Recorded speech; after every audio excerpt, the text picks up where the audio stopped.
নমস্কাৰ আমাৰ director of elementary education মেডামৰ ফালৰ পৰা প্ৰতিখন জিলালৈ এটি গুৰুত্বপূৰ্ণ পত্ৰ আহিছে পত্ৰটি মই স্ক্ৰীনত দেখুৱাব ট্ৰাই কৰিছোঁ আৰু ইয়াৰ বিষয়বস্তুত উল্লেখ কৰিছিলে ৰিগাৰ্ডিং আইডেণ্টিফিকেশ্যন অফ এবচেণ্টিজ অৰ্থাৎ অনুপস্থিতসকলৰ আইডেণ্টিফিকেশ্যন অৰ্থাৎ চিনাক্তকৰণৰ ক্ষেত্ৰত সংক্ৰান্তত পত্ৰটি দিছে আৰু ইয়াতে উল্লেখ কৰিছে যে গভৰ্ণমেণ্ট অফ আছামৰ ফালৰ পৰা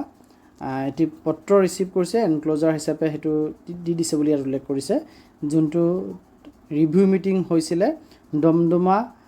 ক ডিষ্ট্ৰিক্টৰ আৰু সেই ৰিভিউ মিটিংটোত honourable chief minister of Assam তেখেতে চেয়াৰমেনশ্বিপ কৰিছিলে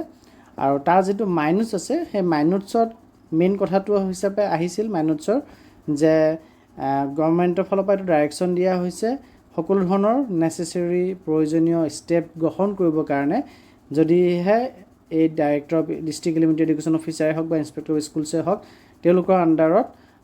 যেখিনি বিদ্যালয় পৰে তাত কোনোবা শিক্ষক এবচেণ্ট আছে এবচেণ্টি টিচাৰ্ছক আইডেণ্টিফাই কৰিব লাগে আৰু যদি তেনেধৰণৰ শিক্ষকসকলক কণ্টিনিউৱাছলি এবচেণ্ট পোৱা যায় তেতিয়াহ'লে তেওঁলোকৰ বিৰুদ্ধে ব্যৱস্থা গ্ৰহণ কৰিব লাগে আৰু ব্যৱস্থা তেওঁলোকে যিমান কেইদিন এবচেন্স আছে সেই দিনকেইটাৰ পে কাট কৰিব লাগে বুলি এই নিৰ্দেশনাটি দিছে গতিকে মুখ্যমন্ত্ৰীৰ পোনপটীয়া হস্তক্ষেপত এই নিৰ্দেশনাটি আহিছে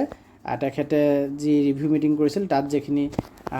পৰ্যালোচনাৰ সময়ত যেখিনি তথ্য পাতি ওলাই আহিছে সেইখিনি তেখেত সন্তুষ্ট হোৱা নাছিল বহু শিক্ষক অনুপস্থিত থকা তেখেতে গম পাইছিলে বা তাত আলোচনা হৈছিল আৰু সেই গতিকে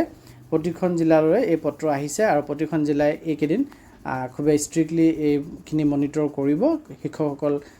প্ৰেজেণ্ট আছে নে এবচেণ্ট আছে গতিকে আমি সকলোৱে সাৱধান হৈ পেলাই এই ক্ষেত্ৰত যাতে আগবাঢ়ো আৰু সময়মতে যাতে আমি বিদ্যালয়ত উপস্থিত থাকি আমাৰ প্ৰেজেণ্ট দিওঁ ধন্যবাদ